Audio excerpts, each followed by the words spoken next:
Friends, मैं विवेक नायक current news bulletin में आपका बहुत बहुत स्वागत करता हूं। दोस्तों, आप लोग इस चैनल पे नए हैं तो चैनल को सब्सक्राइब कीजिए, साथ ही बेल आइकन को प्रेस कीजिए दोस्तों, जिससे कि मेरे जितने भी आने वाले लेटेस्ट वीडियो हैं उसका दोस्तों नोटिफिकेशन आप तक सबसे पहले पहुंच पाए।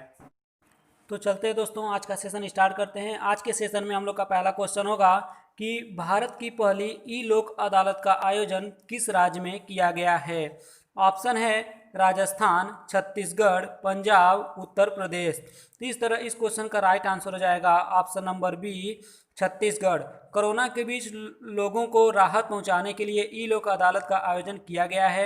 यह छत्तीसगढ़ के बिलासपुर जिले में 11 जुलाई को हाईकोर्ट में आयोजित की गई थी और इसका उद्घाटन हाईकोर्ट के मुख्य न्यायाधीश ने की थी। अब इस मुख्य न्यायाधीश मतलब न्यायमूर्ति पी.आर. रामचंद्र मेनन ने ही की थी। तो छत्तीसगढ़ के प्रेजेंट टाइम में चीफ मिनिस्टर हैं भूपेश बघेल और छत्तीसगढ़ के प्रेजेंट टाइम में गवर्नर हैं अनुसुईया उइके। चलते हैं नेक्स्ट क्वेश्चन पे। नेक्स्ट क्वेश्चन है, हाल ही में केंद्र सरकार ने नमामि गंगे कार्यक्रम के लिए वर्ल्ड बैंक से कितने रकम के लोन समझौते पर सिग्नेचर किया है। तो इस तरह इस क्वेश्चन का ऑप्शन हो जाएगा 100 million dollar, 200 million dollar, 300 million dollar और 400 मिलियन डॉलर। तो इस तरह इस क्वेश्चन का राइट आंसर है option number D, 400 million dollar. इसका उद्देश्य गंगा नदी के प्रदूषण को कम करना और नदी बेसिन प्रबंध को मजबूत करने की दिशा में काम करना है। अब वर्ल्ड बैंक की बात आ गई तो वर्ल्ड के वाशिंगटन डीसी में वर्ल्ड बैंक के प्रेजेंट टाइम में प्रेसिडेंट हैं डेविड मालपास। चलते हैं नेक्स्ट क्वेश्चन पे। हम लोग का नेक्स्ट क्वेश्चन होगा, इंटरनेशनल बॉक्सिंग एसोसिएशन की ताज़ा जारी वर्ल्ड रैंकिंग में 52 किलो वेट कैटेगरी में दुनिया के नंबर 1 खिलाड़ी कौन बने हैं। ऑप्शन है दीपक, अमित पंघाल, मनीष कौशिक, कविंदर सिंह। तो इस तरह इस क्वेश्चन का राइट आंसर हो जाएगा option number B, Amit Panghal. चलते हैं नेक्स्ट क्वेश्चन पे। नेक्स्ट क्वेश्चन है, सुप्रीम कोर्ट ने पद्मनाभ स्वामी मंदिर के मुख्य प्रबंधन कमेटी में श्रवण कोर के राज परिवार की भूमिका को बनाए रखने का आदेश दिया है। यह मंदिर किस राज्य में स्थित है। तो ऑप्शन है तमिलनाडु, कर्नाटक, केरल, आंध्र प्रदेश। तो इस तरह इस क्वेश्चन का राइट आंसर हो जाएगा option number C, Kerala. Justice U लिली और जस्टिस इंदु मल्होत्रा की बेंच ने 13 जुलाई को यह फैसला सुनाया है।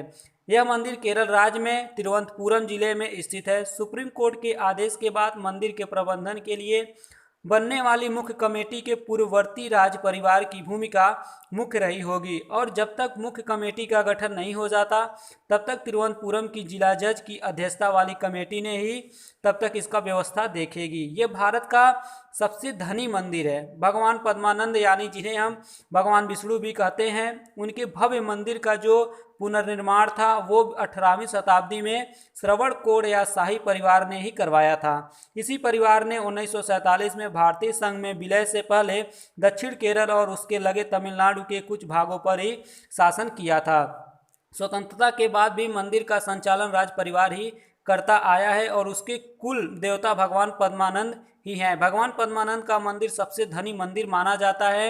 यह 2011 में अस्तित्व में आया था जब सुप्रीम कोर्ट ने इसके तिजोरी खोलने का आदेश दिया और जब ये तिजोरी खोली गई तो इसमें 1 लाख करोड़ से भी अधिक संपत्ति या आभूषण निकले थे। तब से दोस्तों ये चर्चा में है। हालांकि इसकी एक तिजोरी अभी तक खोली नहीं गई। उसमें वहाँ के पूर्वजों ने बताया या उन्होंने वहाँ के जो पुजारी हैं वहाँ के जो साधु हैं उन्होंने बताया कि ये तिजोरी श्राप युक्त है, मतलब इस तिजोरी को खोलने से श्राप लग जाएगा। तो इस तरह इस क्वेश्चन का right answer option number C है, केरल। तो चलते हैं दोस्तों नेक्स्ट क्वेश्चन पे।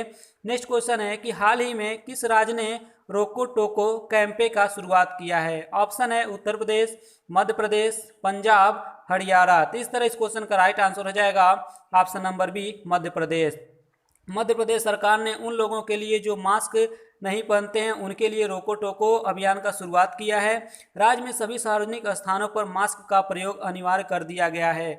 अब चयनित स्वैच्छिक संगठन उन लोगों को मास्क प्रदान करेगा जो सार्वजनिक स्थानों पर मास्क नहीं पहनते और उससे प्रति मास्क 20 रुपये का शुल्क भी लिया जाएगा। तो राज्य सरकार द्वारा जारी दिशा निर्देश में कहा गया है कि कलेक्टर इस कार्य के लिए जिले में सर्वेक्षण संगठनों का चयन करेंगे।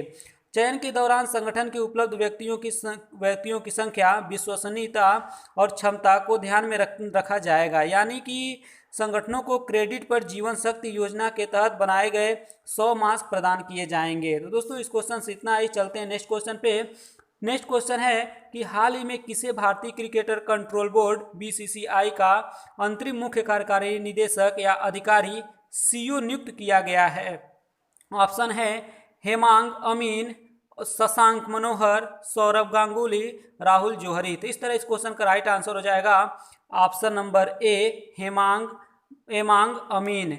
इंडिया प्रीमियर लीग के मुख्य परिचालक अधिकारी हेमांग अमीन को भारतीय क्रिकेट कंट्रोल बोर्ड बीसीसीआई का अंतरिम मुख्य निदेशक या कार्यकारी अधिकारी सीईओ नियुक्त किया गया है। राहुल जौहरी के इस्तीफे के बाद हेमांग अमीन बीसीसीआई के अगले अंतरिम मुख्य कार्यकारी अधिकारी सीईओ होंगे। हेमांग अमीन जून 2010 में आईपीएल की संचालन टीम में शामिल हुए थे। मी टू कैंपेन के दौरान एक महिला द्वारा यौन शोषण के आरोप के कारण राहुल जौहरी का कार्यकाल विवादों में घिरा रहा है। तो इस क्वेश्चन से इतना ही, चलते हैं नेक्स्ट क्वेश्चन पे। नेक्स्ट क्वेश्चन है, हाल ही में नीति आयोग ने यूएन के उच्च स्तरीय राजनीतिक फोरम में भारत की स्वैच्छिक राष्ट्रीय समीक्षा प्रस्तुत की है। यह इस समीक्षा का कौन सा संस्करण है? तो ऑप्शन है पहला, दूसरा, तीसरा, चौथा।